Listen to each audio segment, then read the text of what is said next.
आप लेफ्टिस्ट हैं? मैं एक दिन के लिए भी लेफ्टिस्ट नहीं रहा। मैंने इनफैक्ट सारा जीवन उस लेफ्टिज्म की क्रिटिसिज्म की है। आम आदमी पार्टी के साथ जो आपका जुड़ाव था, प्रैक्टिकल पॉलिटिक्स ऐसे नहीं होती है, ऐसी बड़ी बड़ी बातें मत किया कीजिए। क्योंकि कट्टर ईमानदार सुनाई देता है हर समय। चुप हो जाओ, बोलो मत इन चीज़ों के ऊपर। बुड़बक बनाते हो, हमारे को बेवकूफ़ समझते हो। डूब मरो, मर जाओ, चुल्लू भर पानी में डूब मरो। नमस्ते, मेरा नाम अनिल शारदा है। आप मुझे जिस्ट पर देख रहे हैं। ये मेरा कार्यक्रम है जिसका नाम जिस्ट एक्सक्लूसिव इंटरव्यू है। हर हफ्ते एक नए मेहमान के साथ हम इस वीडियो में चर्चा करते हैं और एक नए मेहमान से आपको मिलवाते हैं। आज के जो हमारे मेहमान हैं वो भारतीय राजनीति में बहुत चिर परिचित हैं। ये शेफोलॉजिस्ट हैं, ये प्रोफेसर रहे हैं, ये आम आदमी पार्टी के साथ रहे हैं, यूजीसी के मेंबर रहे हैं और अभी ये अपनी एक अलग पार्टी चलाते हैं स्वराज इंडिया के नाम से। और भारत जोड़ो यात्रा में शुरू से लेकर के यानी कि स्टार्ट पॉइंट से लेकर के एंड पॉइंट तक इन्होंने यात्रा की है। तो कई सारे सवाल हैं, इनसे बातचीत करेंगे। स्वागत है सलीम साहब आपका। जी। सलीम नाम से तो कोई दिक्कत नहीं है ना? नहीं, आमतौर पे मेरे बचपन के लोग कहते हैं। आमतौर पे बाहर के लोग मेरे को इस नाम से नहीं बुलाते। माँ बुलाती थी, घर में सब बुलाते हैं अंत तक, और मेरे बचपन के सारे दोस्त बुलाते हैं। तो फ़ोन आता है जब कोई सलीम बोलता है, मुझे पता है मेरा बचपन का कोई दोस्त बोल रहा है। और योगेन जी बोल रहा है, इसका मतलब बाद की दुनिया के लोग बोल रहे हैं। तो वो एक हमेशा वो रहा, दो दुनिया रही। एक इंटीमेट दुनिया जिसके लिए मैं सलीम था, और एक औपचारिक दुनिया जिसके लिए योगेन था। फिर वो पिछले 2-4-5 साल पहले इसमें कुछ घालमेल हो गया। जैसा इस देश में होता है, हर किसी चीज़ का तमाशा बना दिया जाता है। तो इसका भी नाम का भी तमाशा बना दिया, किसी ने प्रेस कॉन्फ्रेंस कर दी, ये सब कर दिया। आप लेफ्टिस्ट हैं? अगर लेफ्टिस्ट होने का मतलब ये है कि ये कहना कि गरीब व्यक्ति सबसे महत्वपूर्ण होना चाहिए, अंतिम व्यक्ति को सबसे आगे रखो, तो बाकायदा हूँ।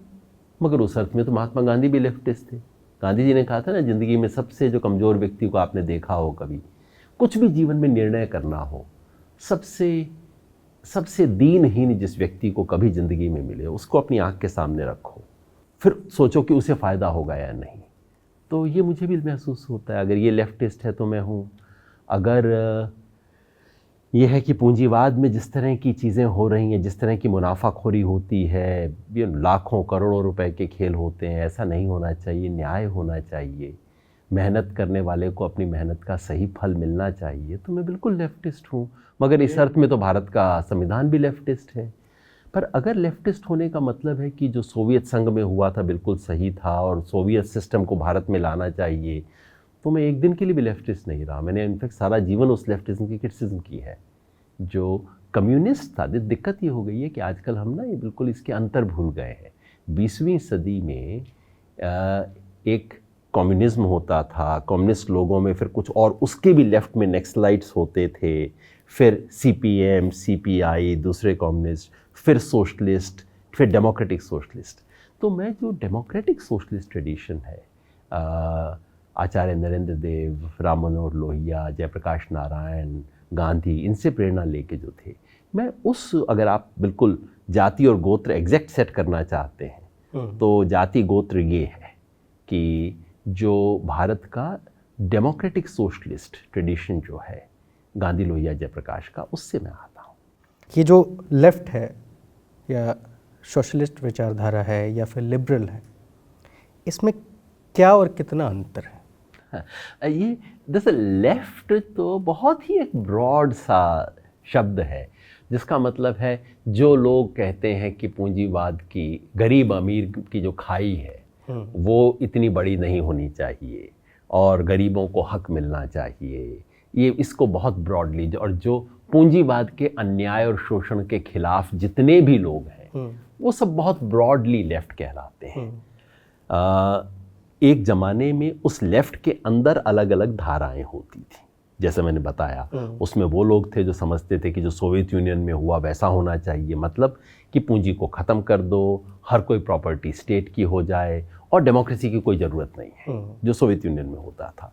लेकिन कई लोग थे जो कहते थे कि हाँ, पूंजीवाद के शोषण को तो समाप्त करना चाहिए, लेकिन डेमोक्रेसी को ख़त्म आप नहीं कर सकते। ये थी डेमोक्रेटिक सोशलिस्ट परंपरा जिसमें हम लोग बड़े हुए।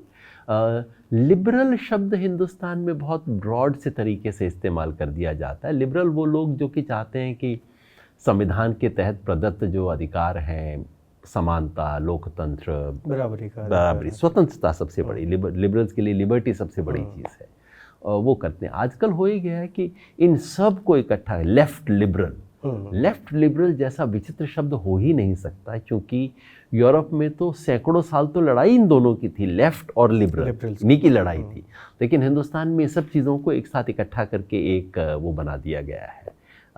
ये हमारे वक्त की त्रासदी है, जिस वक्त में इतनी वैचारिक मूढ़ता आ गई है, जिसमें लोगों को न्यूनतम चीज़ों का पता नहीं है। और जिस तरह से वो अमेरिकी जो पहली बार दो हिंदुस्तानियों को देख रहा होता है तो उसको लगता है कि सब एक जैसे हैं, या जिसको आपको ध्यान होगा जब ये ट्विन टावर डिमोलिश होने के बाद अमेरिका में कुछ सिख लोगों की हत्या कर दी गई थी, ये सोचते हुए कि वो मुसलमान है ना, क्योंकि उनको लगा सर पे साफा बांधा हुआ, दाढ़ी बढ़ी हुई, तो ज़रूर अफ़गानिस्तान से होगा, तो वो कर दिया है ना। उस तरह की जो एक मूढ़ता होती है, मूर्खता, जो कि बहुत दूर से देखने वाले को, जिसको अंदर पता नहीं लगता। ऐसे हम किसी चाइनीज़ व्यक्ति को देखते हैं तो हम सब एक जैसे नज़र आते हैं ना, हमें लगता है कि इनमें क्या अंतर है। ये कुछ वैसी बातें हो रही हैं। तो जो गांधी लोहिया जयप्रकाश वाली समाजवादी परंपरा है, उससे मेरी शुरुआत हुई। अब इंसान की जहाँ से शुरुआत हो वहीं अंत होना ज़रूरी नहीं होता ना। आप सीखते हैं ज़िंदगी में बहुत कुछ, लेकिन कहीं ना कहीं संस्कार वो रहते हैं। तो संस्कार गांधी लोहिया जयप्रकाश वाला था, तो और आज भी है। संस्कार ये है कि जब दुनिया में गैर बराबरी देखता हूँ, अंदर से कुछ होता है, ये क्या हो रहा है। जब सुनता हूँ कि कोई आदमी है जो 2 नंबरी हो गया दुनिया के अंदर, तो मुझे लगता है अच्छा, मेहनत करके हुआ है क्या हो रहा है। या अपनी आँख के सामने विषमताएं देखता हूँ जाति की, आदमी औरत में, तो अंदर से कुछ खून खौलता है। और चूँकि ये गांधी लोहिया जयप्रकाश की परंपरा है, इसलिए जब कोई कहता है कि डेमोक्रेसी को ख़त्म कर दो, और ये तो अंदर से लगता है बिल्कुल गलत है ये सब चीज़ें, तो ना। तो संस्कार वो है। उसके बाद हर कोई व्यक्ति अपने संस्कार को लेके आगे बढ़ता है। आज की राजनीति को आप कैसे देखते हैं? आज इस देश में भारत के स्वधर्म की हत्या हो रही है, और जो कोई व्यक्ति भारत में विश्वास करता है, भारत के सभ्यता में, भारत के संस्कार में, भारत के स्वधर्म में, और स्वधर्म का मतलब, धर्म का मतलब आप हिंदू मुसलमान मत करना, शुरू कर देना है। मतलब आजकल ऐसा वक्त आ गया, पता नहीं लगता किस बात का क्या हो जाए। नहीं, हमें टीआरपी नहीं मिलती है ना, टीवी बस तब तक अच्छे हैं। जब तक टीआरपी नहीं मिलती तब तक ठीक है। तो ये जो भारत का स्वधर्म, माने किसी देश का एक अपना अंदर से डेवलप्ड गुण होता है, जिन चीज़ों की वो देश इज्जत करता है, जिसके आधार पे वो देश बनता है। और आज इस देश में उस स्वधर्म की हत्या हो रही है, और हत्या कोई बाहर के लोग नहीं कर रहे, कोई छोटे मोटे लोग नहीं कर रहे। जो सबसे ऊंचे संवैधानिक पदों पे बैठे हैं, वो लोग इस देश के स्वधर्म की हत्या कर रहे हैं, और हत्या करते समय राष्ट्रवाद का नाम और ले रहे हैं। और मैं 3 शब्दों का हमेशा जिक्र करता हूँ, करुणा, मैत्री, शील। ये 3 हमारी सभ्यता के गुण हैं, जिन पे आधारित है। करुणा पे वो खड़ा हुआ जिसको आप घुमा फिरा के लेफ्ट कह रहे हैं। ये समाजवाद, गरीब के लिए, किसी भी अन्याय के विरुद्ध एक जो सेंस होता है। ये जो मैत्री है, उससे निकला है, जिसे आजकल हम सेकुलरिज्म कहते हैं। और ये जो शील है, शील के जो कई संस्कार हो सकते हैं, उनमें से निकला है वो जिसे आजकल हम लोकतंत्र कहते हैं, डेमोक्रेसी कहते हैं। तो ये करुणा, मैत्री और शील पे आधारित देश है। जिन्हें नाज है हिंद पर, उस व्यक्ति के लिए आज तो बहुत ही पीड़ा का समय है। और वो वक्त है जिसमें आपको सब कुछ छोड़ के बाकी सब चीज़ों को दाएं बाएं बाजू रख के कहना चाहिए, इस वक्त इस स्वधर्म की रक्षा करना मेरा एकमात्र काम है। मुझे महसूस होता है और ये मैं कर रहा हूँ। राजनीतिक बंदियों पे मैं बात कर रहा हूँ।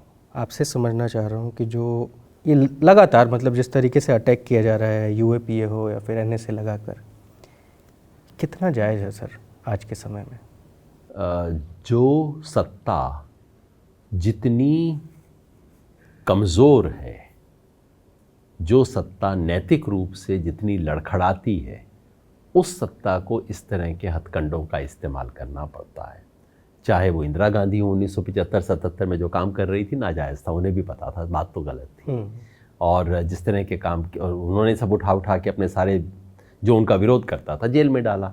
और ये सिर्फ भारत में नहीं, दुनिया भर में जो सत्ता सच पे खड़ी नहीं होती उसको लोगों को जेल में डालना पड़ता है।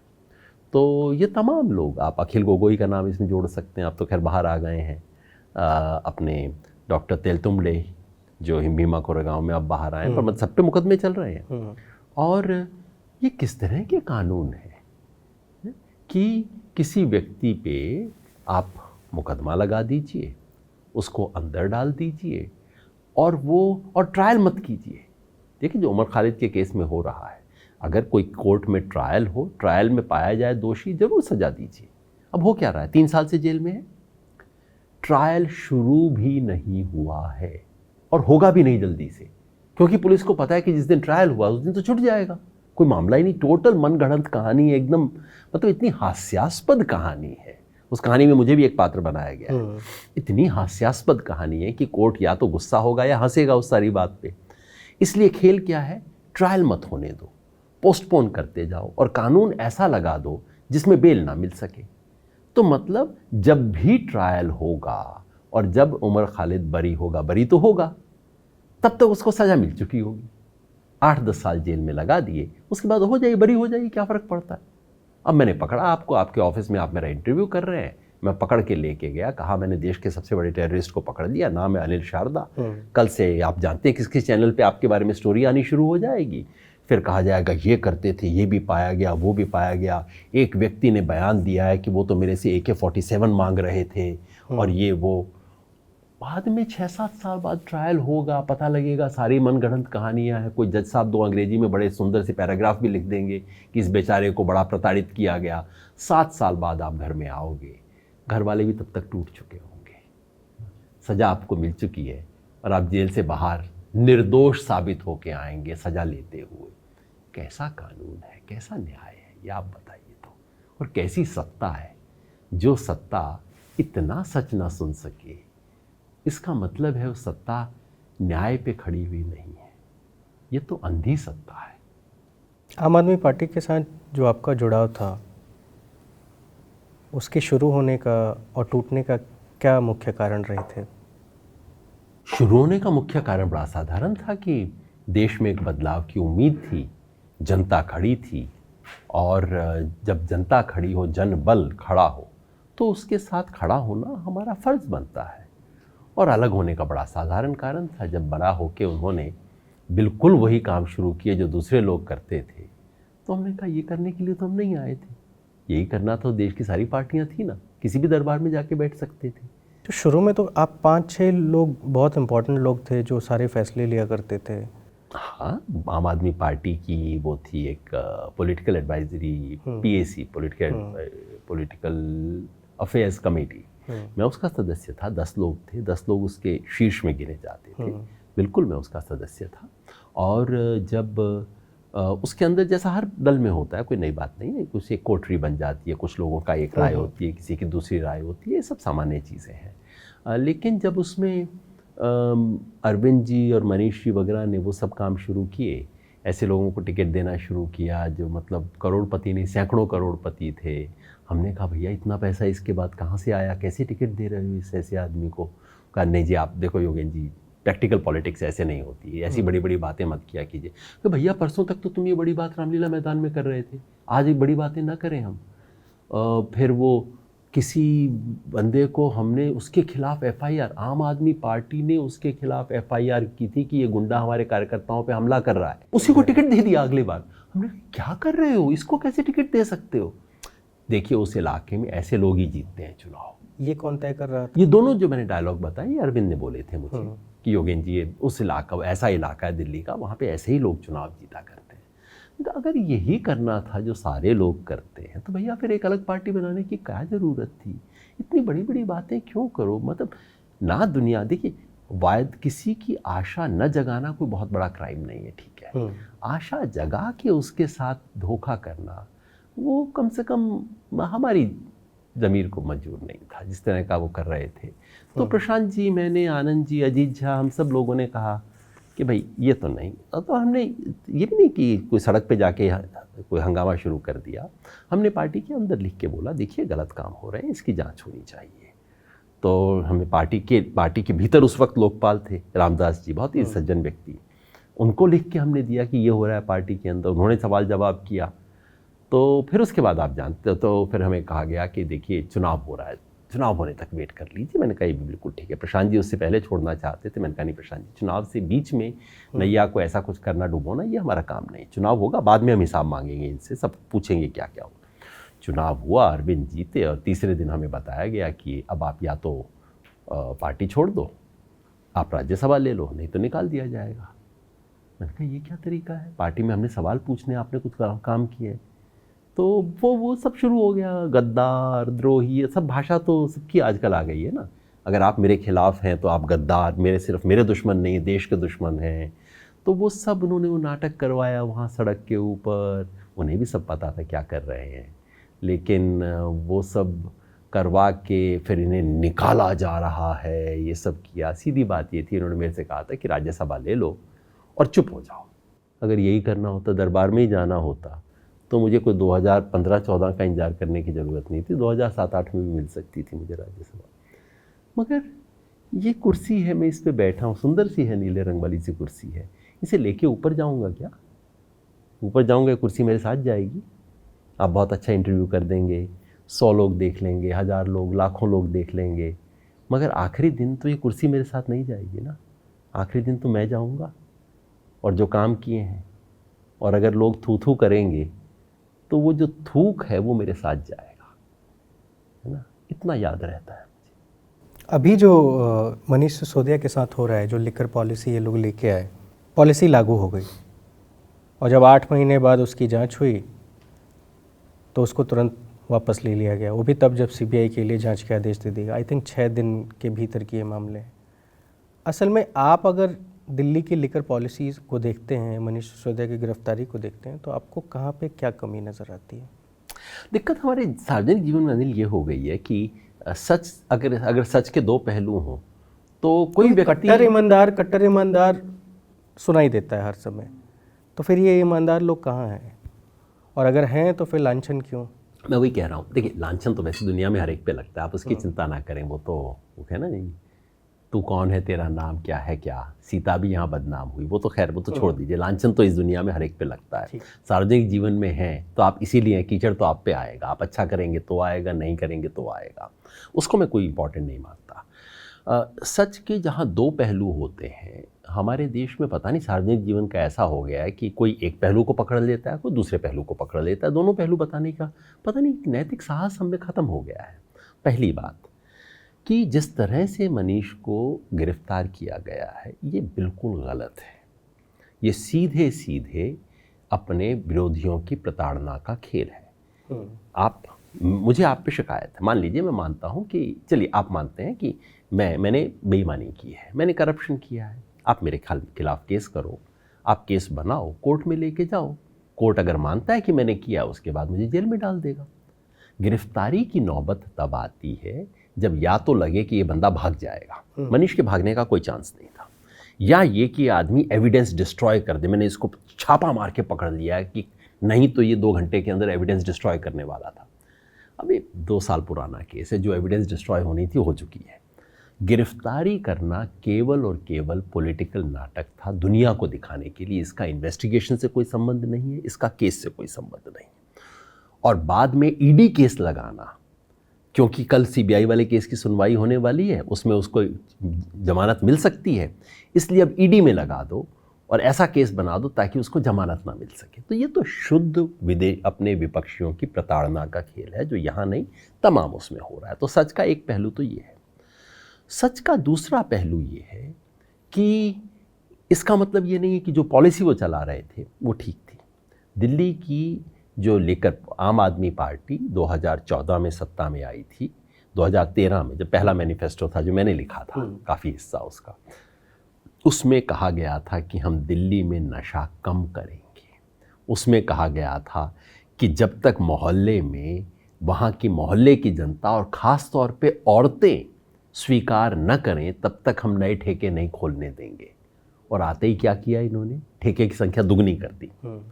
और उस पर सबसे पहले प्रोटेस्ट करने वाले हम लोग थे। स्वराज अभियान पहला संगठन था, बीजेपी कांग्रेस तो बहुत बाद में आए। स्वराज अभियान ने सबसे पहले कहा कि आम आदमी पार्टी की जो आबकारी नीति है, शराब की नीति है, ये तो इनके बिल्कुल उद्देश्यों के विरुद्ध है। हमने सार्वजनिक प्रोटेस्ट किया था और वही चीज़ आगे चलती रही है। जो अभी तक दिख रहा है वो कोई बहुत कट्टर ईमानदार व्यक्ति के लक्षण तो नहीं दिख रहे हैं इसके अंदर। जो है दाल में कुछ काला तो है, ऐसा लग रहा है। जितना पैसा आम आदमी पार्टी के पास रहा है, चाहे आप गुजरात का चुनाव देख लो, पंजाब का चुनाव, अब कहाँ से, मेरे मन में भी सवाल रहता है कहाँ से आया है वो। अगर वो पैसा सारा डोनेशन बुक से आया है तो दिख जाना चाहिए इलेक्शन कमीशन के सामने, लेकिन इलेक्शन कमीशन के सामने जो पैसा दिखता है और जो ज़मीन पे दिखता है उसमें बहुत अंतर दिया है। सिर्फ आम आदमी पार्टी का नहीं है, ये अंतर आपको सब पार्टियों में दिखाई देता है। लेकिन इतना पैसा अचानक इतना जल्दी कहाँ से आ गया, ये तो सवाल है और उस सवाल का कोई उत्तर नहीं मिलता। तो मैं समझता हूँ इसके दोनों पक्ष हैं। जांच होनी चाहिए, कुछ दाल में काला जरूर दिखाई देता है, लेकिन जांच करने का ये तरीका नहीं है। ये जो है ये केवल और केवल, जो मैं पिछले केसेस में भी बता रहा था कि होने से पहले ही किसी को दोषी करार दे देना और उसकी पब्लिसिटी करवाना। बेसिक ये है इस वक्त बीजेपी को कि हम आम आदमी पार्टी बड़े ईमानदार बन के चलते थे ना, तो चलो 4 टेलीविज़न चैनल अपने साथ लिए और इनका मुकदमा करवा दो। अब बाद में मुकदमा होता रहेगा, दोषी हो बरी हो पता नहीं क्या हो। ये तो बड़ी खतरनाक चीज़ है ना। और दरअसल इसी से हमारा सार्वजनिक जीवन जो है इतने गर्त में चला गया। और दुर्भाग्यवश जो मेरे साथी हुआ करते थे उन लोगों ने भी बिल्कुल वही काम किया, वही नौटंकी, वही झूठ बोलने का। मतलब एक तरफ मोदी जी झूठ में उस्ताद और दूसरी तरफ अरविंद उस्ताद। मतलब समझ नहीं आता कौन शेर और कौन सवा शेर। झूठ बोलने का बिल्कुल वही तरीका, वही ड्रामेबाजी, वही केवल और केवल पब्लिसिटी, काम करने में कोई रुचि नहीं। जैसे मोदी जी ने अब ये किया ना, बेटी बचाओ बेटी पढ़ाओ, पता लगा कि उसका 80% खर्चा सिर्फ विज्ञापन में हुआ, बेटी बचाने में नहीं हुआ, इसका विज्ञापन करने में हुआ। ऐसे ही आम आदमी पार्टी की कोई स्कीम है जो कि इस पे बच्चों को बाहर पढ़ने के लिए लोन देने में, अब स्कीम पे खर्च हुआ 20 लाख, 20 लाख भी खर्च नहीं हुआ, 20 लाख का लोन की गारंटी दी गई और विज्ञापन में 19 करोड़ खर्च हुआ। बात क्या है, किस दुनिया में जी रहे हैं ये लोग, इतना झूठ करते हुए शर्म नहीं आती। 2013 में जब आपने मैनिफेस्टो बनाया था पहला वाला, उस दौरान आपने गंगा की यमुना की सफाई को लेकर के भी कुछ डाला था उसमें लाइन? बिल्कुल था, यमुना की सफाई के बारे में था। कितनी साफ हुई है सर? और यमुना साफ नहीं हुई, उसमें हालांकि कई बहुत सारे एलिमेंट्स हैं, लेकिन वही छोड़ दीजिए। लगभग जो चीज़ का मुझे सबसे ज़्यादा अफसोस है वो ये है कि ये जो भ्रष्टाचार वाली यमुना है वो भी साफ नहीं हुई। ये आम आदमी पार्टी तो भ्रष्टाचार के सवाल पे बोलते आई थी ना, या दिल्ली में भ्रष्टाचार कम हो गया है? आप साधारण व्यक्ति से पूछिए, वो कहता है कि हाँ देखो बिजली मेरे को फ्री मिल रही है, वो ठीक बात है, वो उसे क्या लगता है। उनको ऐसा इम्प्रेशन भी है कि बच्चे को शिक्षा बेहतर मिल रही है नहीं वो एक अलग सवाल है, लेकिन ऐसा है कि हम स्कूल में कुछ तो हो रहा है। भ्रष्टाचार कम हुआ है, कोई साधारण व्यक्ति नहीं मानता कि भ्रष्टाचार कम हुआ है। शिक्षा में दिल्ली में एजुकेशन की क्वालिटी इम्प्रूव हुई है या नहीं, इस सवाल पे ध्यान से सोचना चाहिए। मुझे अभी कोई शिक्षाविद नहीं मिला है जो कहता है कि एजुकेशन की क्वालिटी इम्प्रूव हुई है, स्कूल की बिल्डिंग इम्प्रूव हुई है, और अच्छी बात है, इसकी बधाई दी जानी चाहिए। सरकारी स्कूल बेहतर बने, इसकी ये अपने आप में पुण्य का काम है। कुछ तरह की एक्टिविटीज़ शुरू हुई, खासतौर पे जब आतिशी देख रही थी उसको डायरेक्टली इन चीज़ों को, चीज़ें इम्प्रूव हुई थी सरकारी स्कूल में। और सरकारी स्कूल में 2 पैसा भी इम्प्रूव कर देना मैं पुण्य का काम मानता। सरकारी स्कूल, सरकारी हॉस्पिटल, जो सरकारी डॉक्टर हॉस्पिटल में जाके बैठे और मरीजों को देख दे, मैं तो उसके पाँव छूना चाहता हूँ भाई, तो आप दान पुण्य वाला काम है। तो आम आदमी पार्टी की सरकार ने सरकारी स्कूलों की बिल्डिंग इम्प्रूव की है, स्कूलों में कुछ एक्टिविटीज़ शुरू की हैं। क्या उससे स्कूलों की एजुकेशन की क्वालिटी सुधर गई है? अभी मैंने किसी के मुंह से, किसी जिसे शिक्षा का पता है उसके मुंह से नहीं सुना। सुनूंगा तो आराम से कहूँगा कि हाँ उन्होंने किया है। अभी तक ऐसा नहीं हुआ है। प्रचार प्रसार तो खैर धड़ल्ले से हो रहा है, शिक्षकों को बाहर विदेश भेजा जा रहा है ट्रेनिंग के लिए। अच्छी बात है, शिक्षक जाइए, सारे तमाम बाबू जाते हैं ना, शिक्षक जाए तो क्या बुरी बात है यार। शिक्षक को भी देखने को मिले कैम्ब्रिज क्या है, ये क्या है। अच्छा, मैं कुछ बुरा नहीं मानता इन सब चीज़ों में, भला काम कर रहे हैं। प्रचार प्रसार का देखिए ना, सारा मामला ही ऊपर से शुरू होता है। अब प्रधानमंत्री कहा जाए या प्रचार मंत्री कहा जाए समझ नहीं आता है ना। और मतलब झूठ बोलते कोई शर्म नहीं आती। एक पुराने पुल को दोबारा इनॉग्रेट कर देते हैं, जिस चीज़ का 4 बार इनॉग्रेशन हो गया उसका 5वीं बार फीता काट देते हैं। वे सारे काम प्रधानमंत्री करते हैं तो बेचारे इनको क्या दोष दिया जाए, लेकिन उसी के नक्शे कदम पे चल रहे हैं। प्रचार वाले मामले में आम आदमी पार्टी बिल्कुल उसी नक्शे कदम पे है। और मतलब एक बड़ा मोदी है और एक छोटा मोदी है, और तो कोई अंतर दिखाई अभी 2024 के इलेक्शन होने वाले हैं, तो विपक्ष कहाँ है और क्या फ्रंट तैयार कर रहा है? जमीन से विपक्ष शुरू हुआ है। ये जो झूठ की सत्ता है, ये जो बिल्कुल झूठ का साम्राज्य इस देश में चल रहा है, उसमें कुछ छेद होना शुरू हुआ है। और वो कुछ विपक्ष की वजह से हुआ है, ज़्यादा जनता की वजह से हुआ है। जनता कभी कभी ना सुनते सुनते बस वो लोग कई बार बहुत चीज़ों को बारीकी से समझ नहीं सकते, लेकिन वो सूंघ लेते हैं। जैसे इमरजेंसी में हुआ था। अब इमरजेंसी में आप तो तब बच्चे भी हो गया नहीं, मैं जानता नहीं, लेकिन उस वक्त दिन रात हमें रेडियो पे 20 सूत्रीय कार्यक्रम के तहत रेस ये हो गया है, रेलें टाइम पे चलने शुरू हो गई हैं, देश प्रगति पे अग्रसर है, देश का ये हो गया, पूरी दुनिया में डंका बज रहा है। रोज़ हमें खबर सुनती थी, जनता रोज़ सुनती थी, और जनता को लगा ना झूठ है ये। तो एक स्टेज के बाद, शुरू में विश्वास भी हुआ, एक स्टेज के बाद लोगों को लगा ये तो झूठ बोलते हैं, और बस फिर जनता ने स्विच ऑफ कर दिया।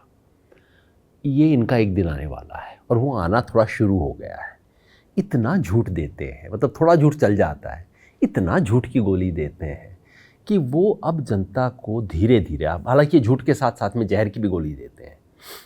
वहाँ इमरजेंसी में सिर्फ झूठ देते थे, यहाँ हिंदू मुस्लिम वाला जहर भी दे रहे हैं साथ साथ में। तो अब मुझे कई बार महसूस होता है कि लोगों को इनका झूठ और जहर थोड़ा थोड़ा पचने में दिक्कत होनी शुरू हुई है। और उसकी असली वजह केवल जहर नहीं है, हिंदू मुस्लिम का जहर अभी भी लोग पी रहे हैं, लेकिन ये जो अर्थव्यवस्था के बारे में झूठ बोल रहे हैं ना, ये लोगों को नहीं पचता। अब आप किसी को कितने भी आंकड़े दिखा दो, लेकिन आप बता रहे थे गोपालगंज से हैं आप, वहाँ जाके किसी को घर में बोलो कि तुम्हारे घर में रोज़गार सबको मिल गया है, तो क्या बुड़बक बनाते हो, हमारे को बेवकूफ़ समझते हो? क्या बोल रहे हो? मतलब आंकड़े दिखा के, टीवी पे दिखा के मुझे बता रहे हो मेरे घर में रोज़गार है? कुछ सीमा होती है झूठ बोलने की, है ना। तो या जो महंगाई हो रही है, अब किसी औरत को आप घर में बैठ के बताइए राष्ट्र प्रगति पे है, कितनी आसान, गरीब की जीवन कितना आसान हो गया है, तो या तो वो झेल लेगा कि बाबूजी है कोई बाहर से आके बोल रहा है, एक चीज़ नहीं तो पूछेगा ना। एक चीज़ और है, मैं देखता हूँ आज एक नई एजुकेशन दी जा रही है सोशल मीडिया के ज़रिए, व्हाट्सएप के ज़रिए, फेसबुक, ट्विटर। ये आने वाले भारत के भविष्य के लिए कितना खतरनाक हो सकता है? तो मेरा अपना गांव आप देखिए, मेरा गांव यहाँ रेवाड़ी है, जहाँ काफ़ी लोग लड़ता है आपसे वो दिखा के, अरे तुम तो गलत बोल रहे हो, नहीं ऐसा है। भाई गांव में जाता हूँ तो कहते हैं बाकी सारी बात तो ठीक है, किसान विसान वाली बात तो मेरे से नहीं करते, उन्हें पता है मैं बता रहा हूँ तो सच है ये तो बात। वो कहते हैं देखो बेटा, देखो सलीम, बाकी सब तो ठीक है, मोदी जी ने देश की प्रतिष्ठा तो बढ़ा दी है ना दुनिया में। मैंने कहा जी वो कैसे? कि देखो चीन को क्या करारा जवाब दिया है। अब मैं सोचता हूँ क्या कहूँ इनको, वो कई एक्स आर्मी वाले हैं, तो उनका एक आर्मी का गौरव भी होता है, और मुझे अच्छा लगता है यार, ठीक है आर्मी वाले का गौरव है, क्यों किसी का गौरव तोड़ा जाए। फिर मैं हल्के से पूछता हूँ, वो कुछ सैटेलाइट के नक्शे वक्शे आए थे, देखा आपने कुछ? तो वो कहते हैं हाँ अखबार में देखा था कि भारत ने चीन के दांत खट्टे कर दिए। अब मतलब क्या इस चीज़ का जवाब दिया जाए? मतलब टोटल झूठ है। सच सारी दुनिया जानती है कि चीन ने कोई 2000 किलोमीटर हमारे एरिया पे कब्जा कर लिया है, हमारे एरिया में आके गांव बना लिए हैं चीन ने, और हमारे रक्षा मंत्री की, प्रधानमंत्री की मुंह खोलते हिम्मत नहीं हो रही है। हमारे विदेश मंत्री कहते हैं चीन इतना इकोनॉमिक पावर है कि उससे पंगा नहीं लेना चाहिए, जो आपके घर में बैठा हुआ है, ऊपर से आप बयान और दे रहे हो। सच्चाई ये है। लेकिन मैं कह रहा हूँ इस सारे झूठ की एक सीमा होती है। अब आप पूछोगे वो सीमा कब आएगी? वो एक साथ नहीं आती सारे झूठ की सीमा। चीन पे आप कुछ भी बोल लो, अब इतना दूर है तो क्या पता लगता है। लेकिन फिर मैं कह रहा हूँ जो इकोनॉमी है, इकोनॉमी पे इनके झूठ की सीमा आ गई है।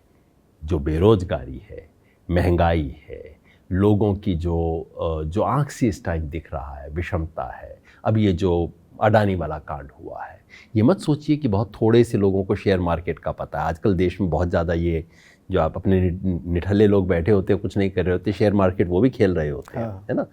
तो ये जो मामला है कि भाई कुछ तो टेढ़ा था, कुछ तो साठगांठ थी, और ये मोदानी अब लोग बोलना शुरू कर रहे हैं, तो वहाँ से संकट आएगा। संकट चीन वाला झूठ फिर भी चल जाएगा, और हिंदू मुसलमान वाला जहर की डोज अभी भी चल रही है, लेकिन अर्थव्यवस्था का झूठ जो है अब वो वहाँ पे पंचर होने लगा है, और वहाँ से खुलने की शुरुआत हुई। तो जो आपने कहा था ना विपक्ष कहाँ है, सड़क पे विपक्ष होना शुरू हुआ है। किसान आंदोलन ने पहली बार दिखाया कि सड़क पे विपक्ष आ सकता है। मैं तो बार बार कहता हूँ कि संसद नहीं, इस देश का सच्चा विपक्ष तो सड़क पे है, और उसी सड़क पे ये भारत जोड़ो यात्रा भी निकली। उसने भी कुछ थोड़ा सा पंक्चर किया, जनता जुड़ी, सिर्फ कांग्रेस वाले नहीं, साधारण जनता जुड़ी इसके अंदर। इस पे मैं सवाल ले ही लेता हूँ भारत जोड़ो यात्रा पे, फिर आप उसमें ऐड कर दीजिएगा। मैं आपका एक इंटरव्यू देख रहा था, उसमें आप कह रहे थे कि कांग्रेस अभी हाल ही में 2-3 साल पुरानी, कांग्रेस बहुत निकम्मी पार्टी है, और फिर आप स्टार्ट पॉइंट से लेके एंड पॉइंट तक चलते हैं। क्यों, क्या लगता है आपको वो निकम्मी पार्टी? एक आधी बात बताना भूल गए, वो भी जोड़ दीजिए। निकम्मा क्यों कहा था मैंने? निकम्मा ये मैंने 2019 में कहा था, निकम्मे से भी ज़्यादा कड़ा शब्द इस्तेमाल किया था मैंने ये कहते हैं ना हमारे यहाँ कि डूब मरो, मर जाओ, चुल्लू भर पानी में डूब मरो, ये कहा था मैंने उनको। और क्यों कहा था ये आपने नहीं बताया, मैंने इसलिए कहा था 2019 में मैंने कहा था बीजेपी चुनाव में इस तरह से आ रही है, देश को डुबा रही है, देश के सारे मूल्य और संविधान को तार तार कर रही है, और ऐसे में तुम खड़े होकर लड़ नहीं सकते, मर जाओ इससे अच्छा। तो ये कहा था। लेकिन कल अगले दिन 2 साल बाद, 4 साल बाद अगर वो सचमुच वो करें, वो लड़ना शुरू करें, सड़क पे आए, खड़े हों, मैं क्या करूं कि नहीं 3 साल पहले क्यों नहीं किया था? आज तो नहीं जाऊंगा, 3 साल पहले नहीं किया तुमने। जब मेरे घर में कोई आग लगा रहा हो और कोई व्यक्ति है जो कि बाल्टी लेके आए पानी की, मैं उसको क्या करूंगा कि तुम 15 मिनट पहले क्यों नहीं लाए? या कहूँगा भैया प्लीज़ आओ, या कहूँगा बाल्टी का रंग लाल क्यों है, नीला क्यों है, पीला क्यों है, सिर्फ सफ़ेद रंग की बाल्टी चाहिए? ऐसा नहीं कहते ना। घर में आग लगी हो, आप कहते हैं भैया बहुत बढ़िया, आए प्लीज़ आओ, डालेंगे। ये मेरा एटीट्यूड है। इसमें क्या इनकन्सिस्टेंसी है? जो पहले नहीं किया, खूब गुस्से से बोला और बिल्कुल बोला, अच्छा किया बोला, आज कर रहे हैं, गले लगा के कहता हूँ करो। ये तो भैया इस देश को बचाने का यज्ञ है। इस यज्ञ में जो आहुति डाली। भारत जोड़ो यात्रा कितना सफल हुआ? 2-4 चीज़ें तो हो गई। ये आरएसएस के लोगों ने मुसलमानों से डायलॉग करना शुरू कर दिया, आरएसएस के प्रचारकों ने, मन के महामंत्री ने बोलना शुरू किया भारत में विषमता है, गरीबी है, बेरोजगारी है, और इनके लोगों को इतना डर लगा कि कहते थे कोरोना फैल जाएगा। बस जैसे ही कोरोना का नाम आता है आप समझिए बीजेपी हिल गई है। तो यात्रा दिल्ली आई तो ये तो कह रहे थे कि कोरोना हो जाएगा इससे, यात्रा से। मतलब ये कह रहे थे कि एयरपोर्ट से कोरोना नहीं होगा, सिनेमा हॉल में कोरोना नहीं होगा, शॉपिंग मॉल में कोरोना नहीं होगा, लेकिन भारत जोड़ो यात्रा से कोरोना हो जाएगा। जाहिर है इतने ज़्यादा लोग आ रहे हैं इस यात्रा के अंदर, तो बीजेपी हिल तो गई। और साधारण लोगों के मन में एक उम्मीद की किरण जग तो गई। अब एक किरण जग जाने से क्या सब कुछ जगमग हो जाएगा? नहीं होगा, आपको बाद में और बहुत काम करना पड़ेगा। लेकिन भारत जोड़ो यात्रा ने देश की गाड़ी जो सरपट यूं जा रही थी उस पर ब्रेक तो लगा दिए। ब्रेक लगाने के बाद अब वापस मुड़ के गाड़ी कैसे चलेगी ये देखना है। और मैं नहीं कह रहा, मोटा बात ये है कि जहां बिल्कुल दीवार थी, लगता था कि क्या दीवार में सर मारें, कुछ नहीं होने का है, जिस दीवार थी वहाँ पे एक दरवाज़ा बना दिया। अब दरवाज़ा बन गया, इसका मतलब ये नहीं कि अपने आप एंट्री हो जाएगी, दरवाजे को खोलना तो पड़ेगा, जाना पड़ेगा, लेकिन अब दीवार नहीं है, दरवाज़ा है। और ये खुलेगा कैसे? खुलेगा काम से। आप जब भारत जोड़ो यात्रा के 6 महीने में चले, उसके अगले दिन बैठ जाएंगे तब तो कुछ नहीं होगा, काम करना होगा। भारत जोड़ो यात्रा के संदेश, और संदेश मेरे लिए तो बड़ा साधारण था कि जो देश के हर दिमाग पे झूठ की जो एक चादर है और हर दिल पे नफरत का जो गुबार है वो ख़त्म करना इसका काम था। तो ये यात्रा तब पूरी होगी। हाँ, मोहब्बत की दुकान एक बहुत बहुत सुंदर उसका एक एक्सप्रेशन था उसके लिए।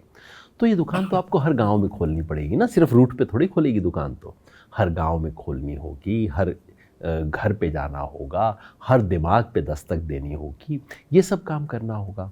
ये सब काम करेंगे और सतत ज़मीन पे रह के काम करेंगे, तब तो इस यात्रा का फ़ायदा होगा।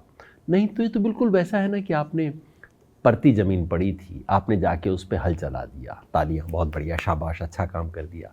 अब उसके बाद उसमें बीज तो डालना होगा ना। हल चलाने के बाद मैं कहूँ फसल क्यों नहीं आई, फसल क्यों नहीं आई। अभी जो आने वाले चुनाव हैं इस साल के, भारत जोड़ो यात्रा से उसमें कोई फ़र्क पड़ने वाला है? अगर काम करते हैं तो पड़ेगा। जैसे अब मैं कर्नाटका में था, कर्नाटका में चुनाव होने वाले हैं, तो भारत जोड़ो यात्रा ने इतना तो फ़र्क डाला है कि अब बीजेपी डिफेंसिव पे है ना। तो जैसे मैंने कहा, यात्रा सिर्फ एक परती ज़मीन पे हल चलाने वाला काम है, उससे शुरुआत हो जाती है।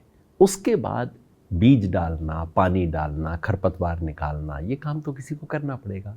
लेकिन बिना हल चलाए तो इसमें तो वक्त लगेगा। अलग अलग ज़मीन पे है। कर्नाटका में कम वक्त लगेगा क्योंकि वो पुरानी जगह है, वहाँ पुरानी कांग्रेस के पास फसल रही है। दूसरी जगह ज़्यादा वक्त लग सकता है। अलग अलग जगह, बिहार और कर्नाटका की तुलना तो नहीं कर सकते ना, कांग्रेस बिल्कुल अलग स्थिति में है। हम लोगों की कम से कम इतनी जिम्मेवारी तो बनती है कि जिस देश में हम पैदा हुए थे, 1963 में मैं पैदा हुआ, देश जैसा भी था, गरीबी थी, बदहाली थी, उससे देश बेहतर हुआ है। लेकिन 1963 में इस देश में लिंचिंग नहीं होती थी। 1963 में लोग, इस पढ़े लिखे लोग इस किस्म की झूठ नहीं चलाते थे, इस तरह का झूठ का साम्राज्य नहीं था। तो कम से कम इतना तो हमारी ड्यूटी बनती है ना कि मरने से पहले इस देश को वैसा छोड़ के जाएं जैसा 1963 में था, नैतिकता की दृष्टि से।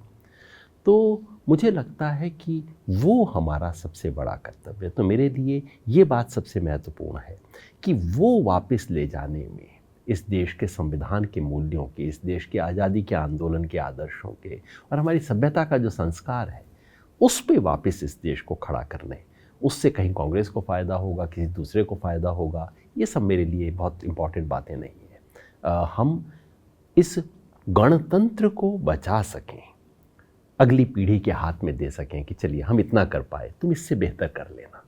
लेकिन कम से कम लोकतंत्र मिला था, हम तुम्हें लोकतंत्र ही दे रहे हैं, इतना तो कहने लायक हम बने ना। हाँ, लेकिन अगर उसको हम बचाने की भी अगर बात करते हैं तो जब तक जो भी पार्टियां हैं विपक्ष में किसी एक को नेता मानने के लिए तैयार नहीं है, जुड़ाव नहीं है, तो जब जुड़ाव होगा ही नहीं तो विपक्ष खड़ा कैसे होगा, उस संविधान को बचाएगा कैसे?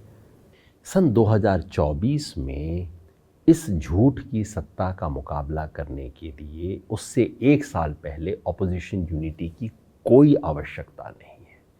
और ऑपोजिशन का महागठबंधन जिसमें सारे एक दूसरे का हाथ पकड़ के खड़े हों, इससे कतई कोई फ़ायदा नहीं है। इससे मोदी जी को सहानुभूति मिलेगी और कुछ नहीं। जिस चीज़ की ज़रूरत है वो ये कि जहाँ जो बीजेपी का मुकाबला कर रहा है वो वहाँ मजबूत हो। पश्चिम बंगाल में ममता बनर्जी का लेफ्ट और कांग्रेस से समझौता हो, इसकी कोई ज़रूरत नहीं है। वो अपने आप कर रही है ना मुकाबला वहाँ पे। तेलंगाना में कोई और कर रहा है, बिहार में कोई और कर रहा है। तो दरअसल ये एक मुहावरा तो बन गया है, ऑपोजिशन का गठबंधन नहीं हो रहा। और मुझे लगता है कि जिस दिन, जब तक नहीं हो रहा तब तक टीवी चैनल पे रोज़ चलेगा, ऑपोजिशन का गठबंधन नहीं हो रहा, गठबंधन नहीं हो रहा, क्या करेंगे क्या। जिस दिन हो गया वो कहेंगे अरे गठबंधन से क्या होता है, ये चौर चौर मौसेरे भाई इकट्ठे हो गए। अगले दिन दूसरा राग शुरू हो जाएगा, क्योंकि आपको पता है इसका कोई सच से तो मतलब है नहीं। ये तो चलाना है, टीआरपी लेनी है, और टीआरपी से भी ज़्यादा बड़ी चीज़ें ऊपर से आती हैं, वो लेनी है, इसलिए सारा खेल चलता है। लेकिन सचमुच जो चाहिए वो है जनता की एकता, जनता का गठबंधन। और मैं समझता हूँ भारत जोड़ो यात्रा ने उसमें कंट्रीब्यूट किया है। मेरे लिए वो महत्वपूर्ण है। किस पार्टी को होता है फ़ायदा, किस नेता को होता है, मेरे लिए इतना महत्वपूर्ण बात नहीं। कोई आपका एक आर्टिकल द प्रिंट पे मैं देख रहा था, पढ़ रहा था, जिसका शीर्षक था, ये कोई सरकार नहीं चाहती कि जनगणना में ओबीसी की गिनती हो। आखिर ऐसा क्यों है? क्योंकि जातिगत जनगणना से, जिसको जातिगत जनगणना कहा जाता है, उस देश की, इस देश की सच्चाई उससे सामने आ जाएगी। सच्चाई कोई देखना नहीं चाहता। सच्चाई सिंपली ये है, बोलूँगा तो अब आपके भी चैनल पे पता नहीं लोगों को क्या लगेगा, और एकदम नीचे वो आने शुरू हो जाएंगे, बेफिक्र रहिए, गाली यहाँ पर गलौज वैसा शुरू कुछ होनी है शुरू नहीं। हो जाएगी। सिंपल ये है, इस देश के जो 20% लोग हैं वो इस देश की 80% जगह पे काबिज रहते हैं, और बाकी 80% किसी तरह सिमट के 20% में रहते हैं। ये जो अगड़ा वर्ग है, जिसको अगड़ा कहा जाता है, मतलब सवर्ण, उच्च जाति, हिंदू इत्यादि कुछ भी नाम आप दे लीजिए, अगड़ों की संख्या, जिसको जनरल क्लास आजकल बोलते हैं, भाई जनरल कैटेगरी के हम हैं। जनरल कैटेगरी के कितने लोग हैं इस देश में? 20% लोग हैं। हिंदू अगड़े इस देश में 19% होंगे, 20 होंगे, 21 होंगे, एग्जैक्ट नहीं पता। तो जनगणना से पता लग जाएगा कि 19-20 हैं, मगर वो सबसे महत्वपूर्ण बात नहीं है। जनगणना से ये पता लगेगा कि इन 20 की आर्थिक स्थिति क्या है और बाकी 80 की आर्थिक स्थिति क्या है। जनगणना से ये पता लगेगा कि ये 20% हमारे देश की कितनी संस्थाओं पे काबिज हैं और बाकी 80% कितने में गुजारा कर रहे हैं। तो मैं तो कहता हूँ, जिन लोगों को आरक्षण पे ऐतराज़ है, जो चाहते हैं आरक्षण समाप्त हो, उन्हें भी जनगणना का स्वागत करना चाहिए ना। उन्हें कहना चाहिए कि देखो, आरक्षण नहीं दिया जाना चाहिए। ये जो ओबीसी वाले हैं, देखो माला माल हैं, चीज़ें कितनी बढ़िया हैं, तो चलो मिलके जातिवादी जनगणना करवाते हैं, जातिगत जनगणना, पता लग जाएगा ओबीसी कितनी माला माल है इस देश में, दलित कितने मज़े में रहते हैं इस देश में। अगर ये सब सच है, और बेचारे अगड़ी जाति की क्या बुरी अवस्था है, ये पता लग जाएगा। पता लगने दीजिए ना, क्यों डर रहे हैं इस चीज़ से? और मैं तो हैरान हूँ, वो लोग जो मेरे साथ घंटों बहस करने को तैयार रहते हैं कि नहीं आप नहीं जानते हैं, रिजर्वेशन की 50 साल पहले ज़रूरत थी, अब ज़रूरत नहीं बची, गांव में इतनी अच्छी स्थिति हो गई है, और वही पलट के कहते हैं ना जनगणना मत करवा देना। क्यों भाई, क्यों डर रहे हो? जातिवादी जनगणना इसलिए महत्वपूर्ण नहीं है कि इससे संख्या पता लग जाएगी। संख्या हर एक को पता है, मुझे ऑलरेडी पता है, मैं आपको वैसे बता देता हूँ संख्या किसकी कितनी है, हर एक को पता है।